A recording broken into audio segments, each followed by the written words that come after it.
द्रौपदी मुर्मू सोमवार को 15वें राष्ट्रपति के रूप में उन्होंने शपथ ली है। वहीं इस समारोह में उपराष्ट्रपति पीएम मोदी सहित कई गणमान्य मौजूद रहे। देखिए इस रिपोर्ट में। द्रौपदी मुर्मू ईश्वर की शपथ लेता हूँ कि मैं श्रद्धापूर्वक भारत के राष्ट्रपति के पद का कार्यपालन करूंगी। द्रौपदी मुर्मू ने आज देश के सर्वोच्च संवैधानिक पद यानी राष्ट्रपति के रूप में शपथ ग्रहण की। द्रौपदी मुर्मू ईश्वर की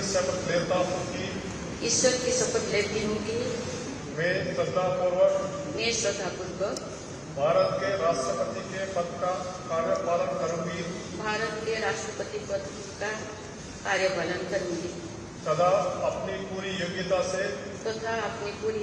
से संविधान और विधि का परिरक्षण, संरक्षण और प्रतिरक्षण करूंगी। सुप्रीम कोर्ट के न्यायाधीश न्यायमूर्ति एन.वी. रमन ने उन्हें संसद भवन के ऐतिहासिक सेंट्रल हॉल में पद एवं गोपनीयता की शपथ दिलाई। इस दौरान शपथ ग्रहण समारोह से पहले निवर्तमान राष्ट्रपति रामनाथ कोविंद और निर्वाचित राष्ट्रपति द्रौपदी मुर्मू एक औपचारिक जुलूस में संसद भवन पहुंचे, जिसके बाद द्रौपदी मुर्मू ने राष्ट्रपति पद की शपथ ली। द्रौपदी मुर्मू भारत की दूसरी महिला राष्ट्रपति और सर्वोच्च संवैधानिक पद संभालने वाली पहली आदिवासी महिला और स्वतंत्र भारत में पैदा होने वाली पहली राष्ट्रपति हैं। इस समारोह में उपराष्ट्रपति और राज्यसभा के सभापति एम वेंकैया नायडू, प्रधानमंत्री नरेंद्र मोदी, लोकसभा अध्यक्ष ओम बिरला, मंत्रिपरिषद के सदस्य, राज्यपाल, अलग अलग राज्यों के मुख्यमंत्री, राजनयिक मिशनों के प्रमुख, सांसद, प्रमुख नागरिक समेत सैन्य अधिकारी शपथ ग्रहण समारोह में शामिल हुए। 15वीं राष्ट्रपति बनी द्रौपदी मुर्मू, स्वतंत्र भारत में पैदा होने वाली पहली राष्ट्रपति। पहली आदिवासी महिला राष्ट्रपति बनी द्रौपदी मुर्मू। सुप्रीम कोर्ट के न्यायाधीश एन.वी. रमन ने दिलाई शपथ। संसद भवन के ऐतिहासिक सेंट्रल हॉल में ली शपथ। राष्ट्रपति द्रौपदी मुर्मू ने शपथ ग्रहण करने के बाद अपने संबोधन में कहा कि सभी भारतीयों की अपेक्षाओं, आकांक्षाओं और अधिकारों के प्रतीक संसद में खड़े होकर मैं आप सभी का नम्रता पूर्वक आभार व्यक्त करती हूं। इस नई जिम्मेदारी को निभाने के लिए आपका विश्वास और समर्थन मेरे लिए एक बड़ी ताकत होगी। इसी के साथ उन्होंने गरीब से लेकर युवा और महिलाओं तक का जिक्र किया। इतिहास से लेकर आजाद भारत के विकास की यात्रा पर प्रकाश डाला। उन्होंने कहा कि मेरे लिए देश के युवाओं और महिलाओं का हित सर्वोपरि होगा। इसी के साथ राष्ट्रपति बनी द्रौपदी मुर्मू ने कहा कि भारत में गरीब सपना देख सकता है और उन्हें पूरा भी कर सकता है।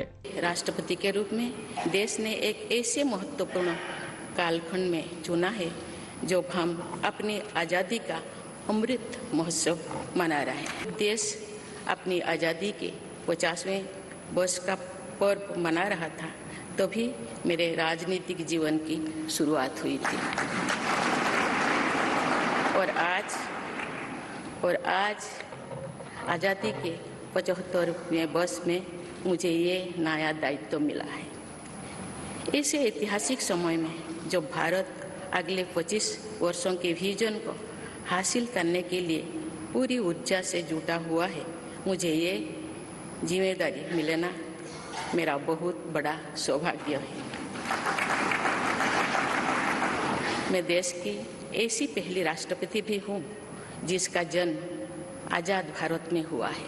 हमारे लोकतंत्र की ही शक्ति है कि उसमें एक गरीब घर के पैदा होने बेटी, दूर सुदूर आदिवासी क्षेत्र में पैदा हुई बेटी भारत के सर्वोच्च संवैधानिक पद तक पहुंच सकती है। राष्ट्रपति के पद पहुंचना मेरी व्यक्तिगत उपलब्धि नहीं है, ये भारत की प्रत्येक गरीब की उपलब्धि है। मेरा निर्वाचन इस बात का सबूत है कि भारत में गरीब सपने भी देख सकता है और उन्हें पूरा भी कर सकता है। शपथ ग्रहण समारोह के बाद सेंट्रल हॉल के बाद राष्ट्रपति द्रौपदी मुर्मू और पूर्व राष्ट्रपति रामनाथ कोविंद बाहर आए, जहां पूर्व राष्ट्रपति रामनाथ कोविंद राष्ट्रपति भवन से विदा हो गए। विदाई के दौरान कोविंद को tri service guard of honour प्रदान किया गया, तो वहीं राष्ट्रपति भवन में राष्ट्रपति द्रौपदी मुर्मू ने tri service guard of honour का निरीक्षण किया। इस दौरान उन्हें 21 तोपों की सलामी भी दी गई। Bureau report, news watch India.